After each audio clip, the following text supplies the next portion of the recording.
un grand honneur de vous interviewer aujourd'hui parce que ça fait de nombreuses années que j'écoute les podcasts plutôt que le live, raison professionnelle oblige, et ça fait donc au moins 2 ans que vous faites partie de ma vie dans la voiture. J'écoute vos émissions et j'y trouve une grande satisfaction. Moi-même étant scientifique, eh bien figurez-vous que c'est un moyen comme un autre de tenir une forme de bibliographie scientifique, d'être au courant. Donc j'incite vraiment toutes les personnes ici présentes et qui nous suivent peut-être aussi en live à vous écouter sur France Inter.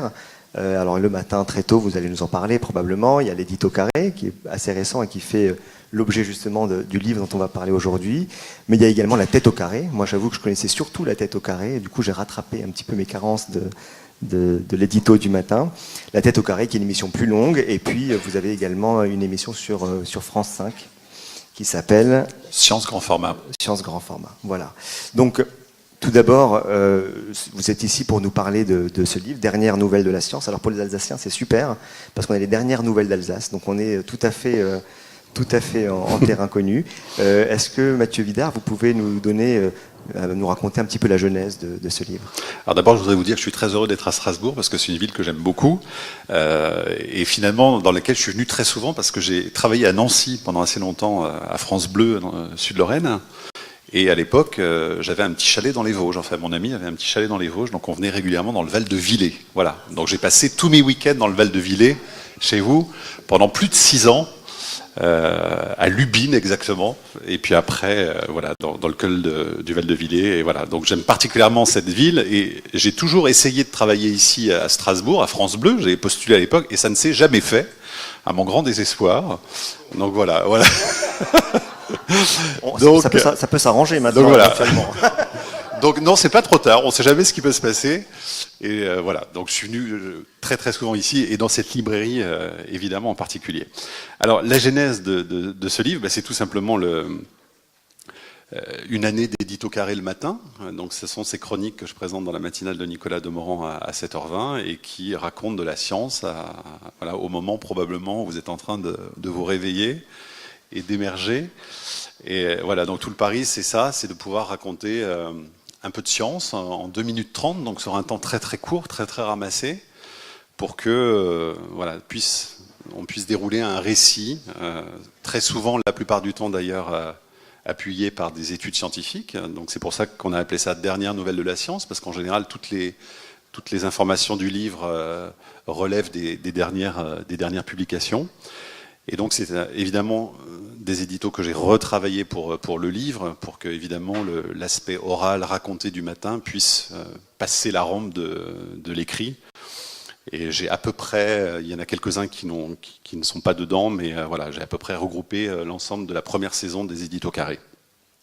J'imagine que vous avez au moins 2 contraintes pour ce format. C'est d'abord la contrainte du temps, puisque 2 minutes 30, ça nécessite quand même une rédaction particulière. Et peut-être aussi vous posez la question, comme deuxième contrainte, vous êtes le matin au petit déjeuner, peut-être que vous devez adapter un petit peu la manière dont vous parlez ou le sujet dont vous allez parler. Qu'est-ce que ça donne comme quotidien? Ça, c'est la préoccupation quotidienne. C'est effectivement d'abord d'arriver à raconter quelque chose quand même sur un temps aussi court, mais mine de rien, en 2 minutes 30, on a quand même du temps. Et puis ensuite, être bien conscient qu'à cette heure-là, on a vraiment un très très large public et la plupart des gens qui nous écoutent le matin à cette heure-là ne sont pas scientifiques.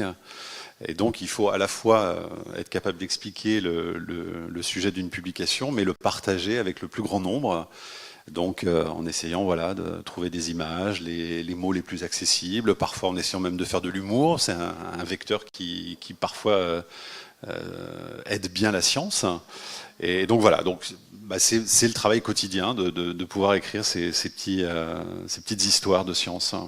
Mais et juste comme ça pour savoir, parce qu'on vous écoute le matin, on vous réécoute l'après-midi, oui, c'est insupportable, on vous voit à la télé. Alors c'était pas du tout l'objet de ma question, mais alors peut-être que vous avez obtenu des scientifiques que vous rencontrez, soit des substances, soit des techniques particulières, mais ça doit être un rythme de fou. Oui, c'est assez sportif, effectivement, parce que moi j'arrive à la radio le matin à 6h30. Et puis, je fais mon édito. D'ailleurs, en arrivant le matin, je corrige encore. C'est-à-dire, je revois mon texte parce que je l'écris la veille. Donc le matin, avant l'antenne, je le réécris. En général, je change des choses au dernier moment. Donc après, je fais mon direct. Et puis ensuite, je vais à mon bureau. Donc il est 7h30. Et là, mon travail, la journée commence. Et ça consiste principalement d'abord à regarder toutes les publications qui sont sorties la veille dans les journaux à la fois français et anglais. De faire un choix à la fois pour la tête au carré, donc choisir les sujets pour l'émission de l'après-midi, pour les éditos, et puis pour la une de la science aussi, qui est le premier rendez-vous de la tête au carré. Donc moi, je vais choisir. Donc ça me prend beaucoup de temps parce qu'il y a énormément de choses qui sortent. Et donc je fais mon choix. Donc je mets ces informations-là dans mon petit panier. Et puis ensuite, il faut que j'écrive l'émission de l'après-midi, parce qu'évidemment, ça prend du temps aussi. Donc mon principal travail, voilà, c'est de rédiger une interview pour le chercheur que je vais recevoir l'après-midi, évidemment de me plonger dans son livre. Et donc après, il y a le direct à 14h. Avant, je fais une sieste sous mon bureau. Et je vous le conseille. Je me suis aménagé un petit tapis et c'est vrai que je fais une sieste tous les jours, mais une très très courte, une micro-sieste de 10 minutes, mais ça m'aide vraiment à me remettre en forme. Et donc je la fais de 13h en général à 13h15. Et j'arrive même à rêver, à m'endormir, à faire des rêves et à me réveiller à 13h15. Donc comme quoi... Vous avez appris la sieste de ceux qui sont sur les bateaux. Oui, c'est ça, les micro-siestes. Donc après, je me réveille. Et puis je vais faire l'antenne à 14h, donc pendant 1 heure. Et à 14h, je sors d'antenne. 14h30, je passe un coup de fil aux scientifiques que mon équipe a contacté pour m'aider justement à rédiger mon édito carré du lendemain matin. Donc ça, c'est très important aussi, parce que j'attache beaucoup d'importance au fait de valider en fait les publications que je sélectionne avec un scientifique dont c'est la spécialité. Et ça, c'est très important pour moi aussi, pour essayer au maximum de me protéger de toutes les erreurs que je pourrais raconter à l'antenne. Donc je passe du temps avec ce scientifique. Et ensuite, je rentre chez moi et j'écris mon édito du lendemain. Et ça me prend entre 3 et 4 heures. C'est long en fait d'écrire un texte de 2 minutes 30, ça paraît comme ça très rapide. Et je vais promener mon chien, je me couche. Voilà. Et ça, c'est du dimanche au jeudi. Ouais. Voilà. Et le jeudi soir, comme j'ai pas d'édito le lendemain, en général, je vais au restaurant, je bois du vin et je célèbre la vie parce que pendant 4 jours, j'ai vu personne. Et... c'est une grande rigueur, effectivement, une grande rigueur de travail. Ouais. Et juste une petite analyse clinique.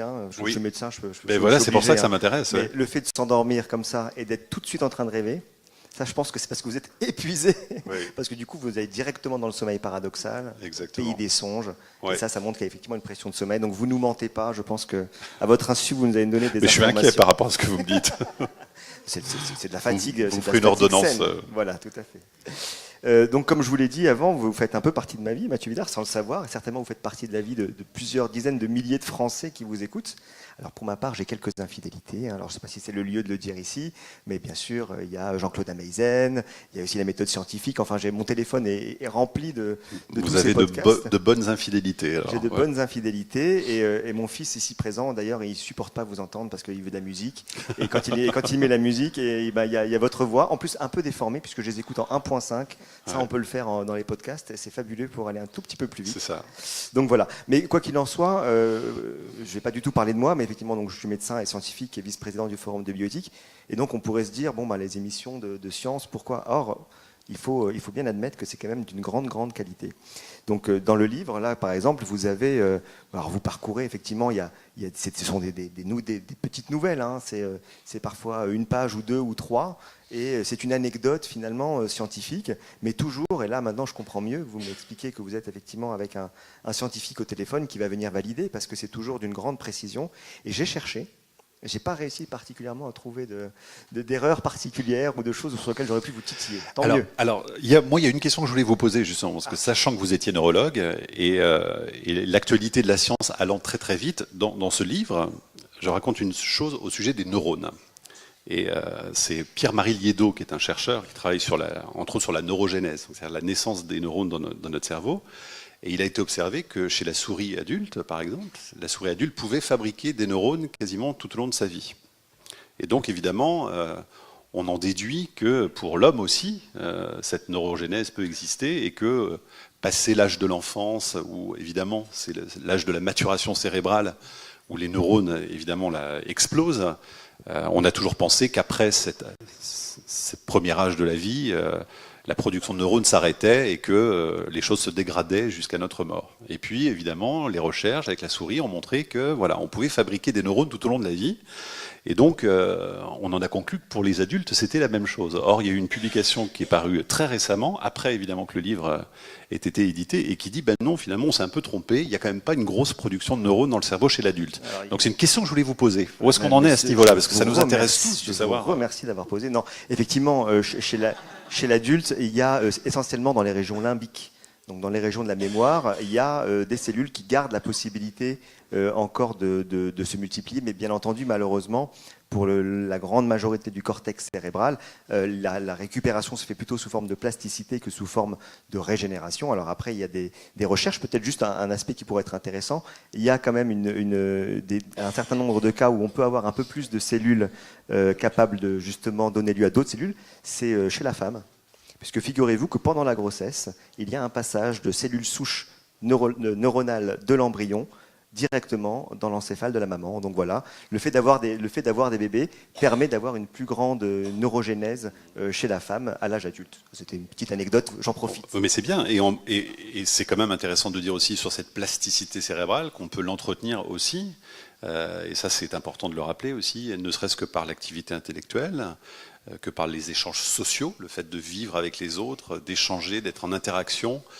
Ça, c'est aussi très très bon pour le cerveau. Le fait évidemment de faire attention à notre alimentation, parce qu'on sait aussi maintenant très bien qu'il y a ce lien entre le microbiote intestinal et le cerveau, et qu'il y a presque une autoroute et une liaison directe entre les deux. Donc l'importance quand même d'avoir une alimentation aussi qui soit appropriée. Le fait d'éviter de prendre certains médicaments, comme les anxiolytiques ou les somnifères, ça c'est pas très bon, paraît-il, pour la plasticité cérébrale. J'essaie de chercher la page, je sais, parce que je l'ai lu celui-là, mais voilà. Je sais plus où. Donc il y a un certain nombre de conseils quand même qui permettent de muscler un peu cette plasticité. Je ne sais pas si les termes sont exacts. Tout à fait, c'est parfaitement juste. Et en fait, j'étais en train de chercher. C'est pas dans les bonnes résolutions, non, c'est peut-être pas celle-là. Mais effectivement, vous listez un certain nombre de conseils. Alors, il y a l'activité physique aussi, notamment. C'est ça. Il y a c'est Pierre-Marie Liédot qui avait donné ces conseils. Il y a l'alimentation, il y a l'alcool, il y a les interactions sociales. Et ça, oui. Alors ça, ce sont des conseils que je donne. Alors, il faudrait peut-être que je vérifie que j'en oublie pas dans le lot. Mais bien entendu, la plasticité. Alors moi, celle que je préfère, c'est l'interaction sociale. Je trouve que c'est celle qui va utiliser le plus de fonctions différentes et sans avoir l'impression en plus de faire un exercice. Donc je conseille souvent et l'activité physique et le fait de voir des gens discuter, de se mettre en situation de difficulté, parce que c'est ça aussi l'interaction, c'est que je suis en train de vous poser des questions, en même temps je suis un peu admiratif, en même temps j'ai envie de savoir comment vous travaillez, etc., etc. Donc on est perpétuellement en train de se regarder dans l'autre et essayer de capter ses réactions. Et donc, à notre insu, il y a énormément de fonctions qui se... Oui. C'est pour ça, d'ailleurs, que chez les personnes âgées, l'isolement est souvent aussi un moment où les choses se dégradent beaucoup plus vite, parce qu'il y a moins de stimulation cérébrale, il y a moins d'échange social. Et c'est pour ça que les personnes âgées en maison de retraite, qui ne font plus rien, c'est souvent des moments où la vie se dégrade extrêmement vite. Donc il faut par tous les moyens, si on a des grands-parents autour de nous, les stimuler d'une façon ou d'une autre, parce que ne serait-ce qu'en leur faisant rencontrer du monde, parce que voilà, c'est une des clés aussi pour rester vivant. Bien évidemment. Alors, ce que je disais avant, c'est que donc il m'a fallu beaucoup de temps pour m'intéresser finalement à votre cursus, parce que pour moi c'était évident que vous étiez un scientifique. J'imaginais pas que vous alliez discuter avec des scientifiques pour vous faire votre propre opinion. Et puis en fait, je me suis rendu compte que vous êtes plutôt littéraire au départ, et journaliste surtout, et que vous êtes peut-être arrivé dans les sciences un peu sur le tard, enfin pas très tard, mais est-ce que vous pouvez nous dire un petit peu ce qui vous a mené sur ces sentiers-là? Ça a été quelque chose de totalement inattendu dans ma vie, parce que j'étais un très très mauvais élève en sciences. J'ai eu 1 au bac en maths, donc ça je l'ai souvent dit, mais c'est pour vous dire à peu près mon niveau. 1. Et encore, je pense que c'est par charité chrétienne que mon examinatrice m'a donné 1 point, parce qu'elle a vraiment eu... Ils le savent à France Inter ou pas? Oui, bien sûr, oui. Mais non, j'avais vraiment un niveau catastrophique. En chimie, j'étais très mauvais. Les sciences naturelles m'intéressaient beaucoup, parce que voilà, les plots de réjection, ça, je trouvais ça très drôle. J'étais un peu dégoûté par le fait qu'on envoie de l'électricité dans les cuisses des grenouilles, parce qu'à l'époque, on le faisait encore. Mais ça m'intéressait plutôt. Mais c'est vrai que moi, j'aimais les langues vivantes. Donc j'ai fait langue étrangère appliquée, donc j'ai appris l'espagnol, l'anglais, l'italien, le grec. Voilà, j'ai beaucoup aimé ça, quoi. Les langues, ça me plaisait beaucoup. Et je me considérais absolument perdu à tout jamais pour la science. Enfin, c'était vraiment quelque chose qui faisait pas du tout partie de ma vie. Et je n'aurais jamais imaginé un jour animer une émission scientifique. Donc voilà, moi j'ai fait de la radio. Sauf Jules Verne peut-être aussi. Quand même. Oui, bon ben voilà, je suis nantais. Alors il y avait peut-être un lien avec la littérature. Peut-être que Jules Verne a fait en sorte que ça a incubé un peu en moi de façon inconsciente. Mais voilà, donc c'est vrai que je ne m'attendais pas à ce qu'un jour de 2006, le directeur de France Inter me téléphone en me disant voilà, à partir de la rentrée, je te propose d'animer une émission de science. Ah bon? Et est-ce que tu es sûr de ce que tu me proposes? Et donc il m'a dit oui, ce sera tous les jours du lundi au vendredi. Et le cahier des charges, c'est de parler de toutes les sciences sans distinction. Donc ce qu'on appelle les sciences dures, la biologie, la chimie, la physique, les mathématiques, et puis les sciences molles, plus les sciences humaines. Donc voilà, il m'a dit avec ça, débrouille-toi et tu commences en septembre. Donc j'avais 2 mois pour me mettre dans cette idée-là. Donc vraiment, j'ai eu la trouille. Je peux vous dire que je me suis dit, mais comment je vais faire pour interviewer des chercheurs, quoi. Puis je connaissais rien, quoi. À peine si j'avais entendu parler de Darwin, de la théorie de l'évolution, toutes ces choses-là m'étaient quand même très très étrangères. Et mon équipe n'était pas du tout scientifique non plus. Donc on était mal barrés, quoi. Franchement. C'était un pari risqué quand même. C'était un pari risqué. Alors je me suis dit bon, par contre, ça doit être très intéressant parce que tout de suite j'ai quand même vu, je me suis dit voilà, on va explorer toutes les disciplines, ça va être absolument passionnant. Et puis on a commencé à bosser, quoi. Et puis on s'y est mis. Donc on a lu énormément. Enfin c'était vraiment un travail de fou au départ et on a eu des sueurs froides beaucoup quand même parce qu'il y avait des sujets qui nous paraissaient tellement compliqués. Et en même temps, on s'est dit, voilà, on se met dans la peau de nos auditeurs. C'est-à-dire que notre niveau en science, il est vraiment pas terrible. Et il faut s'imaginer que la plupart des gens, la grande partie des gens qui vont nous écouter, ne sont pas non plus des scientifiques. Donc j'en ai beaucoup discuté avec, à l'époque, Marie-Odile Monchicourt, qui a fait beaucoup de sciences aussi sur France Inter à une autre période, et puis qui a fait de la science aussi sur France Info, et qui vient du théâtre d'ailleurs aussi. Et Marie-Odile m'a dit, mais écoute, mets-toi à l'aise, prends ta place, celle qui est la tienne finalement, et pose les questions qui sont les tiennes, parce que la plupart des gens qui vont écouter vont se poser les mêmes questions que toi. Et ça m'a beaucoup tranquillisé en fait. Et je me suis dit, mais elle a raison, il faut simplement que je sois cet homme qui n'y connaît rien et qui, sans surjouer non plus le candide, pose les questions, parce que la plupart des gens qui vont nous écouter vont se poser les mêmes. Donc ça m'a beaucoup tranquillisé, et puis on a décidé de s'embarquer comme ça. Et je ne me suis jamais considéré, et encore aujourd'hui, pour un scientifique, parce que je ne le suis pas. Et ce serait très prétentieux de ma part de le dire, parce que je reçois des vrais scientifiques tous les jours à l'antenne, et vraiment j'ai beaucoup de respect pour eux. Et c'est vrai que ça me gêne un petit peu toujours qu'on me prenne pour un scientifique, parce que je ne le suis réellement pas. Et que mon travail, c'est de poser des questions et d'écrire des éditos. Donc c'est un peu différent. Voilà. Mon travail, finalement, c'est de faire le lien, de passer la parole à des gens qui, parfois, sont dans des domaines quand même très compliqués, et d'arriver à leur faire expliquer. Voilà. Mon rôle, c'est ça, quoi. C'est de faire ce lien entre les sujets. Alors vous nous avez dit que quand vous étiez à l'école, c'était pas forcément les sujets qui vous passionnaient le plus, en tout cas, enfin non. Non, pas du tout. Est-ce que votre rapport à la science, aux faits scientifiques, du coup, a changé? J'imagine que oui, mais ouais. Est-ce que maintenant c'est quelque chose qui vous intéresse, qui vous passionne vraiment, ou est-ce que c'est une activité et peut-être effectivement dans 5 ans, dans 10 ans, vous serez sur un autre secteur et vous garderez plus cette veille scientifique que vous avez parce que Non, je suis vraiment très heureux. Enfin, c'est quelque chose qui m'a fait beaucoup de bien d'abord, parce que je trouve que ça m'a appris beaucoup de choses, et j'ai eu presque l'impression de faire mes universités un peu sur le tard. Et puis la science, ça nous apprend des choses en permanence. Enfin, si vous écoutez un petit peu l'émission, tous les jours on change de sujet. Donc on est dans une diversité de thématiques qui est folle, et qui nous enseigne des choses sur le monde, quelles que soient les échelles d'ailleurs, de l'infiniment petit, de la bactérie à la galaxie, et en passant par l'anthropologie, les mathématiques, enfin toutes les disciplines sont abordées, et on est tellement heureux d'avoir embarqué dans ce truc-là, et moi je considère que c'est une chance folle en fait de m'avoir proposé ça. Et maintenant, j'aime ça, mais follement. C'est-à-dire que, évidemment, ça fait quand même 12 ans maintenant que l'émission existe. Et j'ai la chance quand même, tous les jours à l'antenne, de rencontrer des gens assez exceptionnels, qui sont les spécialistes de leur domaine, et qui vous font du bien parce qu'ils vous stimulent aussi intellectuellement. Enfin, je veux dire, on apprend tous les jours quelque chose, et encore 12 ans après. Et avec mon équipe, on a le même plaisir, et un plaisir grandissant. Et puis en plus, c'est vrai qu'on a quand même réussi à construire une sorte de cercle amical avec la communauté scientifique. Donc les gens maintenant connaissent bien l'émission, ils viennent en confiance, ils savent qu'on est en direct, qu'ils vont pouvoir parler et avoir du temps quand même. Et puis dans les médias, finalement, la place qui est accordée à la science, c'est quand même pas si grande que ça. Et donc c'est un vrai plaisir. Et je peux vous dire que je ne sais pas ce que je ferai dans 10 ou 15 ans, mais je pense que ce sera de toute façon toujours en lien avec la science, tellement j'aime ça follement aujourd'hui. À votre avis, vulgariser, puisqu'on peut dire que c'est quand même quelque part une des vertus de votre émission, enfin peut-être que vous reviendrez sur ce mot, est-ce que vulgariser, c'est ramener la science à la hauteur du public ou c'est hisser le public à la hauteur de la science? Ça peut être les deux en fait. C'est-à-dire qu'il ne faut pas avoir peur de l'âpreté un peu des sujets parfois, ou des difficultés, parce que je pense que nous tous ici dans cette salle, on aime aussi justement un peu la difficulté, puis avoir à réfléchir. Enfin, ça ne nous fait pas peur, quoi. Il faut trouver le bon équilibre.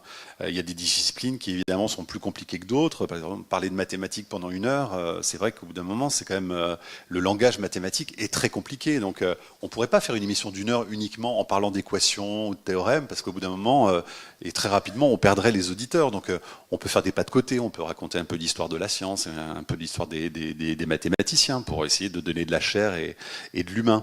Mais il arrive parfois aussi que je laisse mes invités me citer, par exemple, justement des équations liées à leurs travaux. Et je trouve que même si on ne comprend pas, il y a une beauté esthétique qui s'installe, quoi. Il y a quelque chose de très poétique finalement dans le langage de la science. Et il faut laisser s'installer ça aussi de temps en temps, et ça peut être très bien. Mais c'est vrai quand même que la grosse partie du boulot, c'est qu'on puisse partager tout, quoi, et que c'est quand même suffisamment intéressant pour que les scientifiques se mettent à notre portée. Donc c'est ce que je leur demande, moi, tous les jours, finalement. C'est qu'ils trouvent les bons mots pour nous faire comprendre quelque chose qui est très spécial et qui fait l'objet de recherches depuis des années, et parfois un peu en dehors de notre réalité. Et donc, bon, on marche sur une ligne de crête, quoi. Vous voyez, c'est toujours un peu un jeu d'équilibriste. Alors, les émissions scientifiques, aujourd'hui, on le vend en poupe quand même. Enfin, je ne sais pas, je n'ai pas les statistiques par rapport aux années précédentes, mais je regarde en tout cas que ce soit à la radio, effectivement, chaque chaîne de radio, quasiment, a son ou ses émissions scientifiques. Il en va de même pour les chaînes YouTube. À Strasbourg, on connaît bien Bruce Benhamram, y penser, parce qu'il est natif d'ici. On a vraiment l'impression qu'il y a une passion, vraiment un intérêt très fort. Et moi, le premier, j'en conviens, peux passer des heures à écouter des émissions sur les abeilles, sur que sais-je. Mais des fois, il m'arrive quand même de me poser la question, de me dire, mais comment ça se fait que ça passionne tellement les gens, les trous noirs, quelque chose qu'ils ne verront jamais de leur vie, un trou noir, la théorie de la relativité, jamais on ne touchera du doigt autrement qu'avec nos GPS, ou alors peut-être il y a des avancées, mais on est quand même sur des choses qui sont très très très conceptuelles, et puis dans vos émissions, ça va parfois très loin sur des choses qui sont parfaitement inaccessibles, et je me dis parfois ça doit être assez éloigné des préoccupations des Français. On les voit manifester, il faut travailler, il faut manger, il faut se faire reconnaître, etc. etc.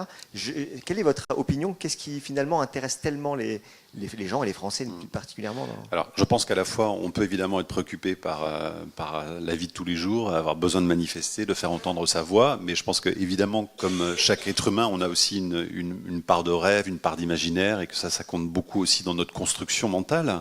Et je pense qu'au fond, nous sommes tous des scientifiques. Mais vraiment, je pense qu'on a tous des questions métaphysiques en nous. Et je pense que ce vertige qu'on peut avoir en évoquant les trous noirs ou le Big Bang, ces grandes questions, elles sont directement reliées à nos origines. Donc c'est quelque chose qui nous touche, parce qu'on sent bien qu'il y a quelque chose qui est à la genèse de nos vies, au fond.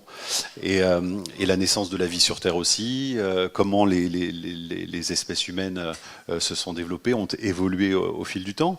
Et je pense qu'on se pose tous, à longueur de journée, en fait, des questions qui sont de l'ordre de la science. Et c'est pour ça que ça nous intéresse, parce que les scientifiques, eux, étudient finalement ces questions-là. Et c'est pour ça qu'il y a un rapport, un échange qui se fait entre eux et nous. C'est parce que quand un soir d'été, on s'allonge sur la pelouse et que tout d'un coup, on se met à regarder le ciel étoilé, et qu'on se pose dans ce vertige de l'immensité du ciel, il y a quelque chose qui nous envoie un énorme frisson, et qui fait appel à des questions, voilà, qu'on partage tous en fait.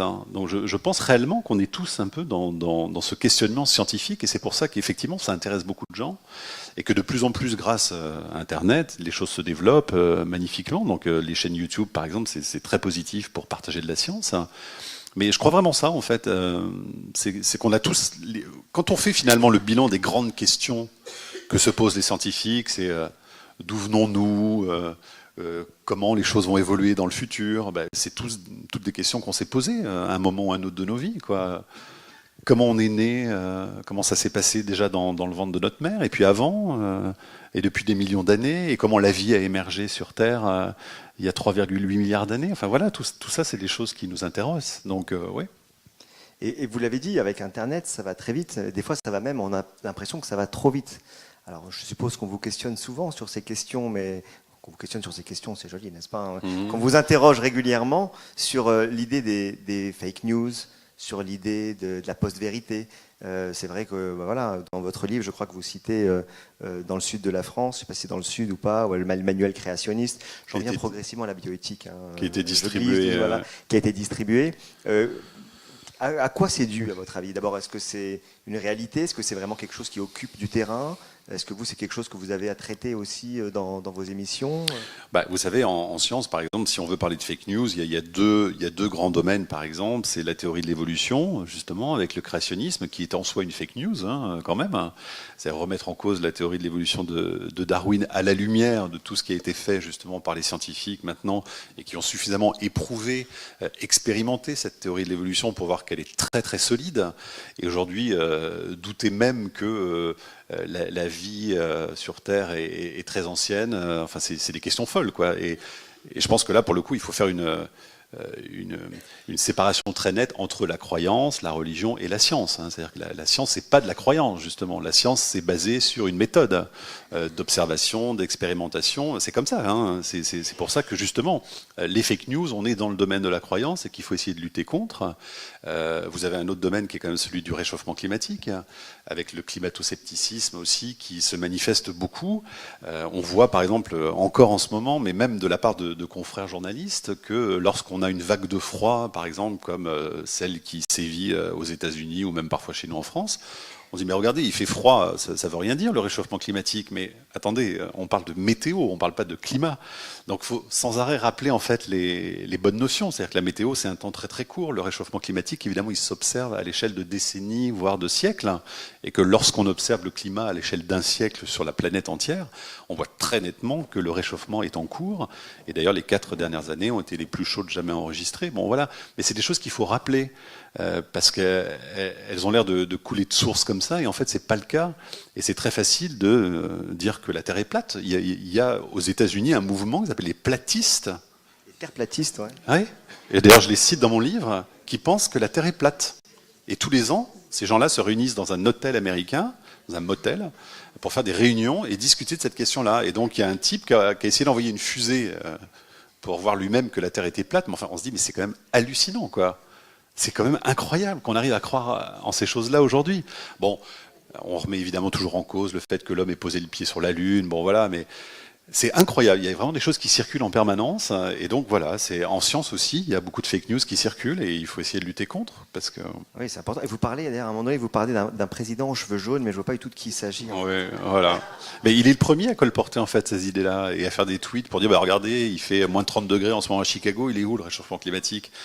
Mais c'est d'une bêtise crasse, parce qu'il suffit juste de discuter 5 minutes avec un scientifique pour qu'il vous explique simplement ce que c'est, quoi. Est-ce que vous pensez que c'est vraiment de la bêtise, ou est-ce qu'il n'y a pas... Alors je ne suis pas du tout complotiste, je vous rassure, mais est-ce que vous ne pensez pas que derrière, on est plus sur du 1984, George Orwell, ou on n'est pas plutôt sur fabriquer une histoire plutôt, parce que je ne sais pas si vous devez connaître peut-être le 58e étage de la Trump Tower, vous en avez entendu parler ou pas? Alors c'est quoi? Non, en fait, alors, je ne sais pas si c'est 58 ou 68, mais bon, la Trump Tower, qui comme son nom l'indique, est la Trump Tower, je crois que je n'ai pas besoin d'en dire plus, elle fait 58 étages. Mais par contre, le président aux cheveux jaunes a décidé qu'elle faisait 68 étages. Parce que 68 étages, c'était mieux que 58 étages. Et donc, en fait, dans son ascenseur, sur les boutons, il y a 56, 57, 68. Donc voilà, donc c'était un exemple c'était pour parler d'un exemple de ce qu'on appelle la post-vérité, c'est ça, c'est-à-dire c'est cette capacité de pas tenir compte de la réalité scientifique. Alors il y avait eu cette histoire de comptage aussi au moment des élections, mais c'est quelque chose qu'on a tendance à retrouver de plus en plus. Alors je crois que vous en parlez aussi des fossiles à un moment donné. Il y a eu tout et moi j'en connais, j'ai des copains qui me racontent que en fait les fossiles c'est pas des fossiles et que ça a été posé par des Est-ce que c'est quand même quelque chose d'un peu inquiétant quand même dans l'évolution? Oui, bon, c'est pour ça qu'il faut rencontrer les scientifiques et leur laisser la parole pour qu'ils nous racontent quand même ce qu'ils font. Et après, la notion de vérité en science, elle est compliquée parce que la science, elle est remise en cause en permanence. c'est l'essence même de la science. C'est-à-dire qu'au fil des découvertes, on voit que les choses évoluent énormément et qu'une certitude un jour peut tout à fait trouver son contraire le lendemain s'il y a une étude intéressante, et pourquoi pas. Donc il y a plein de domaines qui sont très solides, évidemment, comme l'évolution, comme la théorie de la relativité. Bon voilà. Mais peut-être qu'un jour, on va trouver d'autres théories qui vont remettre en cause complètement nos réalités actuelles, en fait. Et il y aura des changements de paradigme aussi dans plein de domaines. Donc ça, c'est la nature même de la science, c'est de pouvoir changer, évidemment. Mais quand même, il faut que ça se base sur une méthode. Voilà, ça c'est très important. Il y a une façon de faire, justement, pour que... Bon, après, il y a plein aussi au sein de la science, il y a plein de publications qui sont très discutées, contestables. Il ne faut pas non plus tout prendre pour argent comptant. Et le logo, la science, voilà, vu par la science, ou une étude scientifique nous indique que, il faut être quand même très très prudent. Parce que il peut y avoir aussi beaucoup d'âneries en science, et dans le domaine de la santé, par exemple, on voit qu'il y a quand même aussi des expériences qui ont été malmenées, et que sur le nombre de publications dans les plus grandes revues mondiales, il y en a un certain nombre qui sont à jeter à la poubelle. Donc voilà, il ne faut pas non plus être aveuglé par la science et devenir totalement scientiste, hein.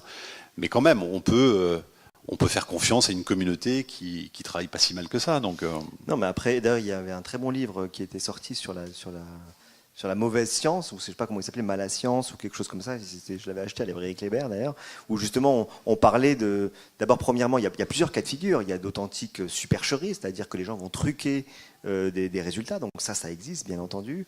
Et puis, il y a aussi beaucoup de cas, et on en parlera peut-être si on aborde un tout petit peu la question de l'homéopathie à un moment donné. Il y a aussi des études qui sont très sérieuses, mais qui sont invalidées. Et ça, c'est quelque chose qui est extrêmement fréquent. Je sais pas, il y a plusieurs centaines de milliers d'études, je crois 1 million, vous dites, je crois, dans le livre, d'études scientifiques qui sortent chaque année. Et dans le lot, vous pouvez être certain qu'il y a un certain nombre d'études qui vont être invalidées. C'est-à-dire, tout simplement, soit on se rend compte qu'il y a des biais méthodologiques qui font que l'étude n'est pas utile, ou alors, et ça se passe à chaque fois, hein, c'est-à-dire les autres équipes dans d'autres pays ou dans d'autres universités vont tenter de reproduire l'expérience, vont pas réussir, et ça fait partie plutôt de l'état de la science normale. Moi, j'avais quand même une question. Je vous écoute beaucoup, je vous lis beaucoup, et est-ce qu'au bout d'un certain temps, les scientifiques ont réussi à vous inquiéter quand même, ou à vous donner une espèce d'angoisse? non, pas du tout. Non, ils m'inquiètent pas. Pourquoi ils m'inquiéteraient? Non, mais je sais pas quand même, parce que moi, quand je vous écoute, ça m'inquiète aussi. C'est-à-dire, alors là, vous parlez de l'horloge avant l'apocalypse. Et puis bon, globalement, quand même, il y a beaucoup d'émissions sur le réchauffement climatique, sur la biodiversité. Ouais. Je crois qu'on a des raisons. Hein. Je suis pas en train de dire que, Ouais. que Ça, c'est. Mais est-ce que c'est pas quelque chose qui vous empêche de dormir le soir? Non, ça m'attriste beaucoup parce que je vois effectivement qu'on malmène la Terre et que l'environnement est un sujet particulièrement inquiétant aujourd'hui. Mais ça, c'est toute la difficulté justement de parler de choses très anxiogènes. C'est-à-dire qu'il faut faire attention aussi parce qu'au bout d'un moment, les messages passent plus. Et à force de dire que la Terre se réchauffe, que la biodiversité est en déclin, que les espèces disparaissent, je pense que c'est l'ambiance de fin du monde. Ouais. J'ai demandé à ce qu'on mette une petite ambiance musicale pour faire monter la pression. Apparemment, il y a du monde d'ailleurs. Mais donc voilà, c'est vrai qu'au bout d'un moment, c'est un petit peu compliqué de parler de toutes ces nouvelles parce qu'on voit bien quand même que la Terre est malmenée par l'homme. Et qu'il faut aussi faire en sorte de pas non plus ne raconter que des choses comme ça, mais en même temps, ce qui pose question, c'est notre manque de réaction par rapport à tout ça, finalement, et notre manque de mobilisation. C'est-à-dire que la maison brûle, et puis ben voilà, où le Titanic est en train de couler et l'orchestre continue à jouer, quoi. Et c'est très étonnant, finalement. Je pense que ça aussi, d'un point de vue du cerveau humain, cette espèce de refus de regarder aussi cette réalité et de prendre les mesures nécessaires pour essayer de lutter, c'est assez stupéfiant, je dois dire. Et ça m'empêche pas de dormir, mais il y a plein de domaines dans lesquels, franchement, je me dis, mais pourquoi est-ce qu'on n'a pas une conscience plus aiguisée sur ces choses-là, et pourquoi on ne se mobilise pas plus? Alors il y a beaucoup de mobilisation en ce moment autour du climat, il y a beaucoup de manifestations, mais on se dit finalement il y a peu de gens qui sortent dans la rue pour ces questions-là. Il y a un article qui concerne les abeilles justement dans le livre, et qui a été un des plus suivis d'ailleurs sur Internet, où je raconte le déclin des populations d'abeilles. Enfin, c'est quand même quelque chose, je trouve, de très symbolique, que cet insecte qui nous permet de nous nourrir pour un quart quand même de l'alimentation mondiale, par sa pollinisation, est en train d'être bousillé, mais dans des proportions absolument hallucinantes, et que peut-être qu'un jour on va être obligé d'aller polliniser les fleurs avec un pinceau, comme sont déjà en train de le faire les Chinois, alors que ces animaux le font naturellement, d'une façon extraordinaire, et que nous, simplement, avec l'épandage de nos produits chimiques, on est en train de modifier totalement leur cerveau, justement leur petit cerveau d'abeille. Donc ce sont des animaux qui se perdent dans la nature, qui ne retrouvent plus le chemin de la ruche, qui deviennent complètement désorientés. Et les chiffres sont, à l'échelle mondiale, c'est quand même hallucinant. Et combien d'espèces animales sont dans le même cas? C'est-à-dire qu'on parle de l'abeille qui est très charismatique, mais et pourquoi on ne réagit pas? Enfin, vous vous rendez compte, les abeilles qui nous rendent tous ces services, et voilà, et on laisse les choses s'installer. Donc c'est assez étonnant quand même, alors qu'on est bien informé quand même sur la question. Et là, par rapport aux abeilles, donc vous mettez quand même le bien-être et la survie de l'homme en avant. Parce que je vous dis ça parce que hier, au Forum de Bioéthique, on avait une table ronde sur le corps de l'animal. Là, c'était intitulé L'homme est-il le seul animal à pouvoir disposer du corps des autres animaux? Et donc on avait notamment Sébastien Arsac de L214 qui était présent. Donc on a discuté un petit peu antispécisme, souffrance animale, etc.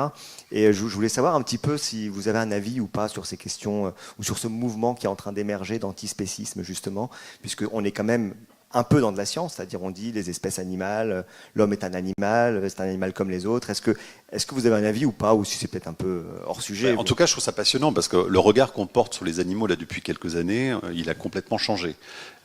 D'abord parce qu'il y a énormément d'études qui sont réalisées sur la cognition animale et sur les capacités cognitives des animaux. Et une fois de plus, on se rend compte que l'homme est loin d'être au centre des choses et que l'intelligence, on la retrouve chez tout un tas d'espèces sous différentes formes et qu'il faut qu'on apprenne justement à regarder l'animal à hauteur d'animal. Ça, c'est Franz de Waal, éthologue, qui le dit. C'est-à-dire qu'on a tendance évidemment toujours à vouloir tout ramener à l'homme, on s'est toujours considéré au centre du monde, et puis finalement l'histoire nous a toujours donné tort. Hein. Donc on a quelques blessures narcissiques comme ça, mais avec l'animal c'est exactement la même chose. C'est-à-dire qu'il faut vraiment essayer de comprendre le fonctionnement des animaux, mais en essayant de nous mettre finalement dans leur cerveau. Et dès lors qu'on s'intéresse à cela, on voit un petit peu les choses différemment. Alors, ces mouvements, en ce moment, ils ont été très salutaires. Je trouve que finalement, ces vidéos qui nous montrent les maltraitances des animaux dans les abattoirs sont très très importantes. De là à nous dire qu'il faut complètement arrêter de manger de la viande, après ce sont des choix personnels, mais on peut s'y intéresser. Je trouve que les injonctions violentes sont un petit peu fatigantes, parce que je pense que c'est pas forcément une façon d'aborder le problème, mais il faut quand même qu'on soit conscient qu'on consomme peut-être trop de viande, que finalement le bétail, les bovins ont une incidence sur le climat avec les émissions de méthane, hein, par exemple, et que ça, finalement, quand on ne le sait pas, c'est quelque chose qui nous échappe. Donc il y a un mouvement en ce moment qui est extrêmement intéressant, mais il ne faudrait pas qu'on tombe dans une espèce d'extrémisme idéologique. Et qu'on a quand même notre condition aussi d'homo sapiens, ce qui fait qu'on est quand même un peu des mangeurs de viande aussi à la base, et que tout d'un coup nous dire qu'il faut arrêter d'en manger, les choses vont pas se faire du jour au lendemain, mais on peut aborder la question différemment, en tout cas s'inquiéter de la façon dont sont traités les animaux, ça c'est une bonne chose, peut-être avoir une consommation un peu plus raisonnable, essayer d'aller dans des circuits plus courts pour acheter de la viande. Bon voilà, donc tout ça c'est très intéressant, mais je pense que les choses bougent et qu'on s'intéresse à la question animale et de tous les animaux aujourd'hui, mais même la souffrance des poissons. Il y a un article justement qui s'intéresse à la douleur des poissons. Personne ne s'intéresse à ça jusqu'à maintenant. Sébastien Arsac a fait une vidéo avec L214 justement sur les truites, je crois, ou les saumons. Or, les études montrent que par exemple, quand on a dans ces bassins de la mer du Nord des concentrations de saumons, qui sont quand même des animaux qui sont naturellement des grands voyageurs. C'est-à-dire qu'un saumon, ça traverse les océans, ça revient à son lieu de naissance, et c'est un animal qui a besoin de nager. Donc imaginez ces animaux qu'on va parquer dans des bassins où ils sont plus de 50 000 à pas pouvoir bouger. Eh bien, on s'est aperçu que ces poissons non seulement souffraient, mais ils souffraient psychiquement, je ne sais pas si je peux employer le terme pour un animal, voilà, mais il y a une douleur psychique pour un animal qui fait qu'ils deviennent fous et ils deviennent dépressifs. Donc voilà, et la souffrance des animaux, elle a pu être étudiée aussi, parce que jusqu'à maintenant on pensait qu'un poisson ne souffrait pas, mais quand on met par exemple de l'acide, désolé de vous le dire, mais il y a eu des expériences comme ça qui ont été faites, voilà, mais bon, un petit peu d'acide sur la bouche d'un poisson, on voit que tout d'un coup il vient se cogner à la paroi de son aquarium, etc. Donc on sait quand même a priori qu'il y a des souffrances aussi chez le poisson. Bon, c'est des questions qui n'intéressaient pas grand monde jusqu'à maintenant, il faut en tenir compte. Alors c'est vrai qu'on a l'impression qu'il y a parfois une distance entre la science d'un côté et puis la société de l'autre, où effectivement, vous le dites, on a tout un tas de certitudes, le réchauffement climatique, la diminution de la biodiversité, puis on a l'impression que, alors à l'échelle de la société, ça bouge quand même, mais à l'échelle politique, ça bouge moins. Comment vous pensez qu'on pourrait... alors est-ce qu'il faudrait faire écouter votre émission à l'Élysée? Comment est-ce qu'on peut faire? Par contre, ce qui est sûr, c'est que le niveau scientifique de nos dirigeants est quand même assez catastrophique, malheureusement. Non, mais je crois que je suis assez d'accord avec vous, c'est très important de le dire. Nous, on est donc sur le domaine de la bioéthique et on fait le même constat, c'est-à-dire comment sensibiliser des parlementaires sur les grands enjeux de l'intelligence artificielle si eux-mêmes n'utilisent même pas les emails pour envoyer des courriers. Alors, je stigmatise un peu, c'est pas tout à fait comme ça, mais effectivement, comment est-ce qu'on pourrait rétablir un petit peu ce lien? C'est vrai que le niveau de connaissance de nos dirigeants sur ces questions-là est quand même assez affligeant. Et je trouve que, finalement, par rapport à d'autres pays, la valorisation de la recherche et de la science laisse quand même à désirer. Enfin, on voit quand même les budgets pour la recherche qui n'arrêtent pas de baisser. Et on se dit, mais comment on ne donne pas plus de moyens justement aux scientifiques, aux ingénieurs, aux techniciens qui quand même travaillent aussi pour faire avancer les choses, pour apporter des réponses à toutes ces questions qu'on se pose. Donc ça, c'est assez stupéfiant. Et effectivement, je pense qu'il y a un malentendu en plus sur la science et les disciplines scientifiques. Et je ne comprends pas non plus pourquoi finalement, on a toujours l'impression, quand on ne connaît pas la science, que c'est ennuyeux, que c'est rébarbatif, que ça ne sert pas à grand-chose. Et vous regarderez dans les médias, on valorise la culture de différentes manières, mais la culture scientifique, elle, on a bien du mal à lui donner sa place, alors qu'elle a toute sa place, justement, dans le champ de la connaissance. Et donc, je pense qu'il faut favoriser, justement, tous les moyens pour en parler, pour faire des rencontres avec les citoyens, pour organiser des débats, pour faire des chaînes YouTube, pour essayer de mettre un peu plus de science dans les médias. Tout ça, c'est très utile et je pense que les choses, quand même, arrive à un peu évoluer quand même, je trouve. Mais peut-être aussi que c'est du côté des scientifiques qu'il y a eu un changement, parce qu'il y a quand même eu, alors si on remonte vraiment très très très loin en arrière, je veux dire, on n'était pas scientifique sans être soit religieux, soit philosophe, soit politique. Aujourd'hui, finalement, qui est-ce qui sort du bois? C'est Aurélien Barraud, physicien, astrophysicien, que j'adore écouter dans vos émissions, que j'adore écouter quand il parle d'astrophysique, mais que j'ai du mal à suivre quand il fait le buzz médiatique. C'est-à-dire que je dis pas que c'est pas juste ce qu'il dit, je dis simplement qu'il y avait une espèce de profondeur d'être à la fois scientifique et parfaitement intégré à la société, parfaitement politique, parfaitement philosophe en même temps, et qu'aujourd'hui, on a plus de mal. Alors encore, ne critiquons pas Aurélien Barraud parce qu'au moins il prend la parole et il le fait, donc c'est déjà bien. Mais c'est vrai qu'aujourd'hui, on a vraiment l'impression que la société est divisée entre d'un côté les scientifiques dans leur laboratoire, tout va mal, les glaciers s'effondrent, la biodiversité, 50% des oiseaux au moins dans je sais pas combien de temps. Enfin, en tout cas, à l'époque, en l'espace d'une vie, quoi. Voilà, on a vraiment l'impression qu'il n'y a plus cette distance. Alors, est-ce que c'est parce que la science est devenue trop complexe, à votre avis, ou est-ce que c'est parce qu'il y a un désinvestissement de l'humanisme qui peut être associé à la recherche scientifique? Écoutez, moi d'abord, j'ai pas l'impression que les scientifiques ne nous disent que des choses négatives et totalement déprimantes, parce que quand même, heureusement, ils sont là aussi pour nous faire part des avancées dans leur domaine. J'avais par exemple cette semaine, alors j'étais un peu dans les deux extrêmes, j'avais l'anthropologue Philippe Descola qui a étudié les Indiens d'Amazonie pendant très très longtemps et qui nous parlait du rapport des hommes, justement des peuples autochtones à la nature, en nous disant que finalement la façon dont eux vivent avec la nature pourrait nous enseigner beaucoup de choses sur notre propre rapport aussi à l'environnement. Donc il y avait des choses intéressantes là-dessus. Puis dans la même semaine, j'ai reçu Gérard Mourou, qui est prix Nobel de physique cette année pour avoir travaillé sur les lasers à impulsion brève et qui nous expliquait toutes les avancées et les applications que ça pouvait donner. Alors par exemple, si certains d'entre vous ont été opérés de la cataracte, c'est probablement grâce à l'un de ces lasers, parce que justement avec son laser, on a pu aller très très précisément au niveau de l'œil sans abîmer les zones périphériques. Donc ça, c'est des applications. Et il travaille par exemple aussi avec son laser pour essayer de faire en sorte de réduire, voire d'éliminer totalement les déchets nucléaires. C'est-à-dire qu'il y a certains déchets nucléaires qui peuvent avoir une durée de vie d'1 million d'années. Et bien Gérard Mourou, par exemple, travaille en ce moment, grâce à ces lasers, pour faire en sorte que cette durée de vie soit réduite à 30 minutes, voire à rien du tout. Donc on passerait d'1 million d'années à 30 minutes, voire à rien du tout. Bon, il nous racontait ça cette semaine sur l'antenne. Moi, je trouve que c'est quand même très intéressant. Il y a quand même des promesses qui sont fabuleuses. Et dans le domaine du corps, dans le domaine de la science, dans le domaine de la médecine, il y a quand même aussi des évolutions et des découvertes en permanence qui sont fabuleuses. Donc il n'y a pas que la face sombre des choses. Donc voilà.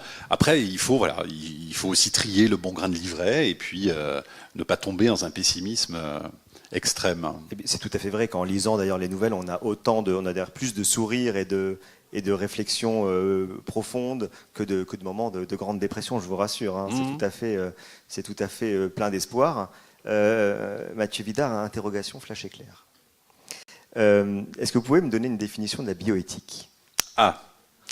Je fais un peu de pub aussi, hein, excusez-moi, ouais. Mais en même temps j'y retourne après. Donc, la bioéthique, mais je vous aide, hein, sinon vous inquiétez pas. Mais vous allez m'aider. Non, mais la bioéthique, en tout cas pour moi, c'est tout ce qui s'intéresse finalement au corps, à l'évolution du corps et des techniques et de la recherche autour du corps. Donc c'est toutes les questions qui se posent justement autour de notre rapport finalement, à la fois des techniques nouvelles et de notre façon de vivre en rapport avec le corps. Alors, c'est une espèce c'est pas mal. J'élargirais juste un petit peu en disant que c'est pas que l'être humain, pas que le corps d'ailleurs, hein, c'est plutôt le rapport de l'homme et de la société vis-à-vis des évolutions de la technologie et de la médecine. Donc vous voyez que moi quand j'ai lu votre livre, j'ai vu à peu près à chaque page la possibilité de faire un lien avec la bioéthique.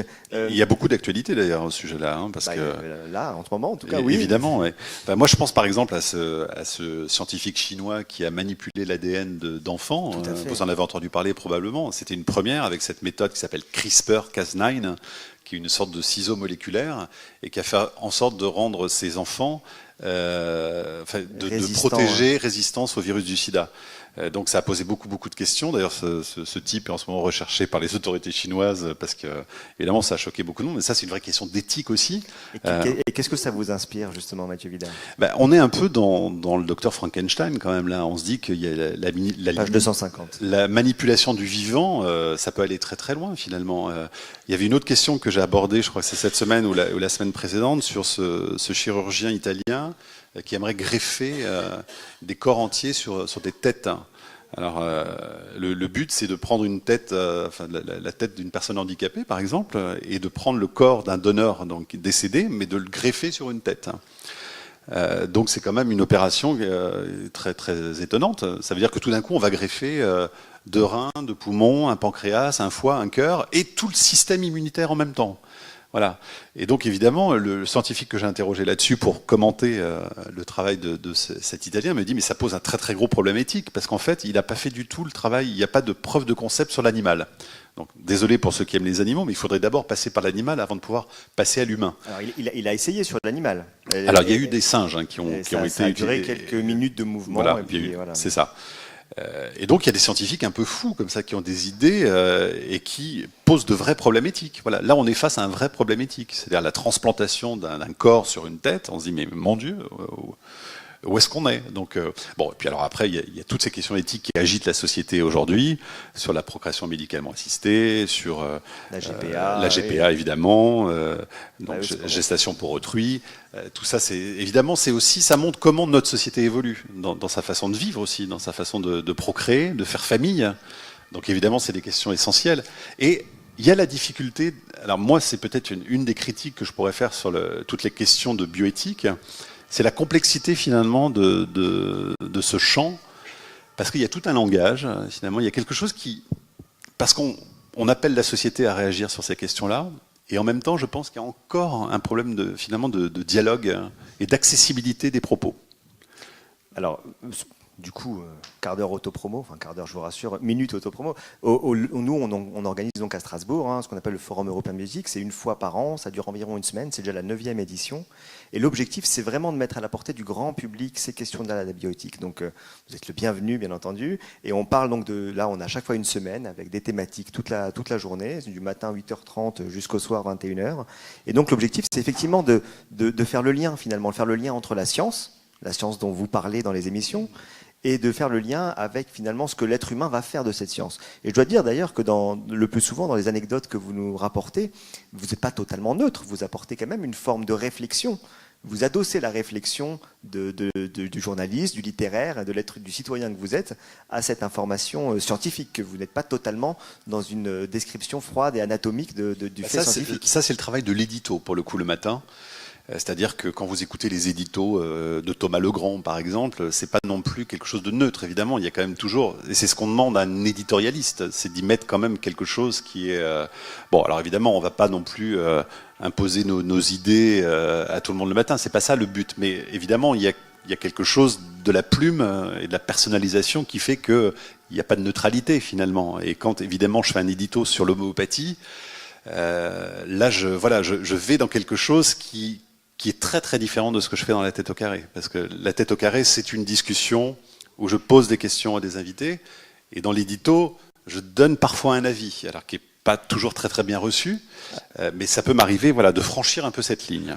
Alors, si vous êtes d'accord, j'aimerais bien justement qu'on rediscute un peu de cet édito, mais vraiment, surtout, c'est pas que certains se sentent concernés ou quoi que ce soit, c'est vraiment, on va dire, une discussion à la fois scientifique et puis également sur la médecine de manière générale. Je viens d'animer une table ronde sur la médecine psychosomatique, donc on a été amené à parler des traitements alternatifs, etc. Donc voilà, je ne veux pas du tout vous mettre en difficulté pour parler d'un sujet difficile, d'autant plus que quand j'ai écouté votre chronique ce jour-là, qui d'ailleurs, j'écoutais surtout l'attaque et pas tellement l'édito parce que c'était pas dans mes horaires et je n'avais même pas vu que je pouvais le télécharger. Mais maintenant, malheureusement, je l'ai vu. Donc, ça me fait encore quelque chose de plus à écouter. Mais j'étais tombé dessus, plus ou moins par hasard. Ce d'autant plus que le manifeste des 124, je connais un petit peu l'historique des médecins qui ont été à l'origine. Et je dois avouer que j'ai été en proportion égale, charmé et un petit peu désemparé par la critique. Donc, si c'est possible peut-être juste de nous en redire encore un petit mot. Oui, bon, alors je vous redonne le contexte très rapidement. Je ne sais pas si vous avez suivi le truc. Il y a eu une tribune au mois de mars dernier dans le Figaro, justement de 124, beaucoup de médecins dans ces 124 principalement, qui luttant contre les fake med, donc les fausses informations autour de la médecine, et à juste titre d'ailleurs, ont fait une tribune pour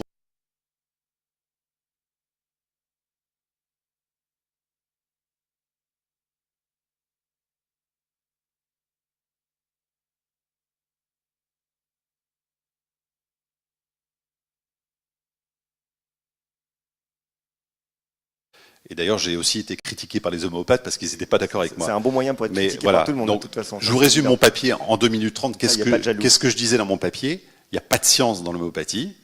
On ne sait pas comment ça fonctionne, mais pourtant, il y a des résultats. Bon. Alors, est-ce qu'on doit s'en passer ou pas alors qu'il y a des résultats? Et j'ai dit, il y a une part de magie. Alors, ce mot-là, il m'a valu un tombereau d'injures et de critiques parce que j'ai parlé de magie. J'aurais dû employer un autre mot en fait. J'étais maladroit là-dessus probablement. Je vous propose qu'on en parle justement de ce mot. J'aurais dû, mais ça rejoint votre discussion tout à l'heure, c'est-à-dire sur le pouvoir du psychisme sur le corps.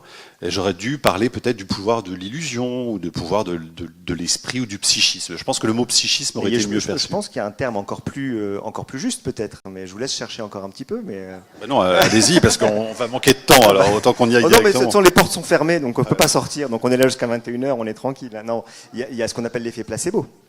Oui, alors voilà, j'en parle justement, j'en ai parlé évidemment dans cet article. Donc voilà, donc moi j'ai écrit quelque chose, j'étais très énervé en fait par le ton des médecins, et j'ai écrit mon édito, je l'ai publié le lendemain, peut-être que j'aurais dû laisser un peu maturer les choses et aller moins vite, mais finalement voilà, j'ai dit ce que je ressentais, j'ai été assez virulent par rapport au ton des médecins, donc évidemment ça a été très très mal perçu, et j'ai reçu une avalanche de critiques sur Internet qui était très violente parce que je l'avais jamais vécu. En 12 ans de tête au carré, j'avais jamais été confronté à cette vague de haine. On remettait en cause ma place dans l'émission. Mais regardez ce type qui se prétend animer une émission scientifique, qui nous parle de magie. Qu'est-ce que c'est que cet Harry Potter? Enfin. Je ne savais pas que ça avait généré tellement, sinon j'aurais peut-être essayé d'en parler. Mais... Ça a été vraiment très très violent. Et en fait, je pense qu'on m'a pas compris parce qu'on n'a pas lu ce que j'avais écrit, parce que j'ai vraiment été très clair d'un point de vue scientifique pour dire qu'il n'y a pas d'études scientifiques prouvant l'efficacité de l'homéopathie, mais faut-il s'en passer dans la mesure où beaucoup de gens se font du bien aussi dans l'usage de l'homéopathie, par le temps passé avec leur médecin homméopathe, surtout dans une société où finalement les médecins passent de moins en moins de temps avec nous, parce qu'ils n'ont plus le temps. Un médecin homméopathe qui passe 1 heure avec vous, qui vous prescrit des granules, peut-être que ça peut vous faire du bien. Pourquoi est-ce qu'il faudrait s'en priver?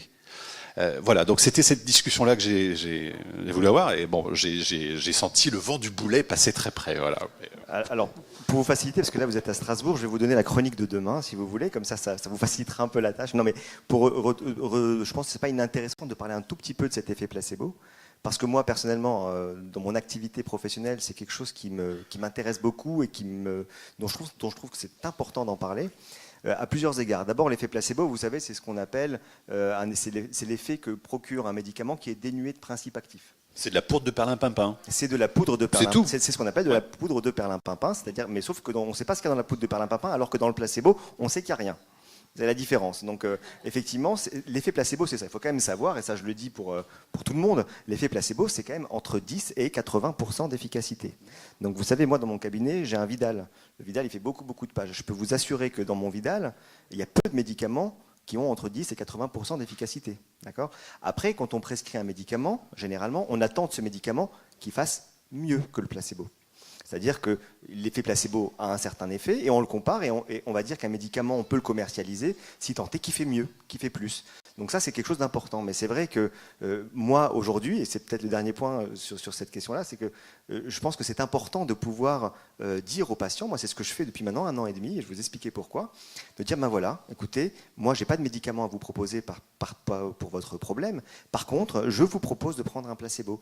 Et vous pouvez prendre à ce moment-là de l'homéopathie, de l'acupuncture. Et ce qui est passionnant, c'est que justement, il y a 1 an et demi, ou 2 ans à peu près, il y a une étude qui est sortie, qui, à mon sens, a révolutionné la médecine, mais qui est passée quand même assez inaperçue, qui est de dire que finalement, qu'on donne un placebo en disant c'est un placebo, ça va vous faire du bien, d'accord, parce que je suis avec vous, je vous écoute, et qu'on sait que le placebo c'est efficace, ou qu'on dise attention, dedans il y a de la bêta-histine 8 mg, et vous allez voir, ça a un effet très puissant sur les récepteurs mu au niveau de votre cerveau. Et ça, donc on n'est plus obligé de mentir aux patients, on a la possibilité de dire mais attendez, vous savez ce que je peux vous donner, c'est un médicament, c'est un placebo, c'est pas un médicament dans lequel il y a un principe actif, mais ça va vous soulager et ça va vous faire du bien. Et ça, les patients, moi j'étais un peu étonné, les patients ils l'entendent très bien. Ils n'ont aucune difficulté par rapport à ça. Et la dernière chose, c'est que on peut se poser la question pour les médecins, et notamment pourquoi moi maintenant je propose l'homéopathie alors que pourtant je n'ai aucun doute sur le fait que ce soit un placebo. C'est justement parce que quand on a face à soi quelqu'un dont la pathologie n'est pas étiquetée et chez qui donc on n'a pas de médicament actif. Mais est-ce que c'est pas un peu criminel de ne pas proposer un placebo justement dans ces cas-là, puisque on sait qu'il y a quelque chose qui existe, que ce quelque chose il existe avec une efficacité de 10%, de 20%. Pourquoi on priverait le patient de ce placebo alors que c'est quand même probablement ce qui est le mieux connu en médecine, c'est l'effet placebo. On l'utilise dans toutes les techniques. Oui, et puis ce qui m'a beaucoup agacé aussi, c'est que finalement aujourd'hui quand même dans la prescription de la médecine conventionnelle, finalement, on prescrit aussi des médicaments qui, avec beaucoup d'abus. Enfin, je veux dire, sur les somnifères par exemple, on sait très bien qu'il y a des prescriptions tout à fait abusives avec des effets très délétères sur la santé des gens. Et pourtant, ça c'est bien la médecine conventionnelle, et que l'histoire aussi a montré avec des médicaments célèbres comme le Mediator ou bien d'autres encore, qu'il y a des médicaments qui causent la mort de nombreuses personnes. Et à ma connaissance, probablement qu'il y a des gens qui ont refusé de se soigner raisonnablement avec de la médecine conventionnelle et qui ont préféré continuer avec de l'homéopathie et qui ont mis leur vie en danger. Mais enfin, je ne crois pas qu'il y ait beaucoup de cas de personnes décédées en ayant avalé des granules, voyez. Donc, ça m'a agacé en fait. Il y avait une sorte de déséquilibre. Je comprends le ton qui a été. Enfin, je comprends que le ton qui a été utilisé agace. Hein, il m'a agacé aussi. Je vous le cache pas. Ceci dit, après, il faut savoir aussi que dans la pratique, il y a des choses qui peuvent être agaçantes, quoi. C'est-à-dire voir de l'homéopathie remboursée par la sécurité sociale alors que la psychothérapie ne l'est pas, par exemple. Voilà, on voit bien qu'à l'échelle de la sécurité sociale, parfois, il y a des choses qui sont Sauf qu'on peut se dire aussi que certaines personnes qui se soignent par l'homéopathie coûtent moins cher à la sécurité sociale parce que justement, elles se soignent aussi un peu de façon plus autonome et que finalement, au bout du compte, ça peut coûter un petit peu moins cher. Enfin bon, c'est extrêmement complexe de toute façon. Et il y a le débat scientifique qui, pour moi, est clos très rapidement. Et après, la discussion, évidemment, sur le rapport au patient, qui là aussi, avec toute sa dimension psychique, est extrêmement importante. En tout cas, dernière nouvelle de la science. Je ne sais pas, il doit y avoir 150 ou 200 pépites. Donc n'hésitez pas, c'est vraiment un régal à lire. Et merci Mathieu Vidard. Merci à vous. Bonne journée. Merci.